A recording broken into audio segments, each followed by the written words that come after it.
Okay, let's talk about AI. We hear about it all the time, right? But what I really want to get into today is how people are actually using it in their day-to-day lives, beyond all the crazy headlines. We're going to cut through that buzz and see what it really looks like when AI goes from being this big, futuristic idea to just another tool in the toolbox. So, our guide for all this is this amazing mind map you see here. This actually came out of a conversation between two friends, Shweta and Sahita. They literally sat down and mapped out their entire journey with AI, the good, the bad, and all the stuff that really surprised them. So, where did this all start for them? Well, probably where it started for a lot of us, with a pretty healthy dose of skepticism. I mean, they weren't exactly jumping on the bandwagon right away. They're professionals, and they needed to be convinced this was actually useful. And this really captures where their heads were at. On one side, you have Shweta, who's a builder and engineer, and she was just thinking, okay, here we go, another tech gimmick that's going to fade away. And then you have Sahithya, a product manager, who was like, it's kind of like Google, just a bit more personal. So neither of them was sold on it being this huge, world-changing thing. And you know what? Their early experiences kind of proved them right. Back in early 2023, the first models they used had some serious limitations. For one, their memory, what we call a context window, was tiny. It would literally forget what you were talking about in the middle of a conversation. Super frustrating. Plus, its knowledge was already years old. But you fast forward to today, it's a completely different story. We're talking massive memory and the ability to browse the internet in real time. It's just a whole different ballgame. So what changed their minds? What was the turning point? Well, it wasn't some flashy, mind-blowing feature. It was actually the slow realization that AI is incredibly good at doing the most boring, tedious, but necessary parts of our jobs. And this, right here, was their aha moment. They figured out that AI's real superpower isn't some kind of creative genius. It's its ability to just demolish what they call grunt work. You know, all that monotonous, repetitive stuff that you have to do in every single job, but nobody actually enjoys. And here's where they really saw it pay off. For Shweta, the developer, it was a total lifesaver for things she hated doing, like writing code documentation or unit tests. And for Sahithya, the product manager, it was automating those painful meeting summaries, which, by the way, saved her at least an hour per meeting, and helping her outline presentations or make sense of data.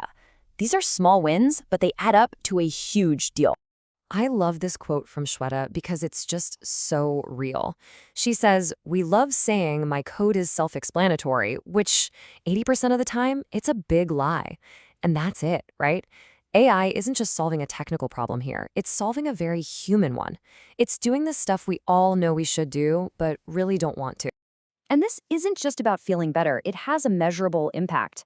Shweta's conservative estimate is that these tools can shrink the time it takes to develop software by a solid 10 to 20%. I mean, that's huge. It means things get done faster and with fewer mistakes. Okay, so it's a beast at work. We get it. But does any of that usefulness actually carry over into our messy, real personal lives? Let's see. Oh yeah, for sure. Sahithya used it to plan an entire family vacation to the Smoky Mountains. And get this, it was so detailed, it actually led to them seeing a bear. And Shweta used it for everything from planning parties and getting creative ideas for games to just making a simple weekly schedule for her son. So from travel agent to party planner, AI turns out to be a pretty handy sidekick at home too. But it's not a silver bullet. We have to be real about this. To get the full picture, we've got to look at the other side of the coin. AI is powerful, no doubt, but it has some very real and sometimes pretty risky weaknesses. First off, there's the communication problem. You know how AI-generated text can sometimes feel off? It's just so polished and mechanical that it loses all personality. It doesn't have that human warmth. And as Sahithya points out, sometimes a message that's a little messy but feels real is way better than one that's perfect but sounds like a robot wrote it. And then there's this hidden cost they call the prompting tax.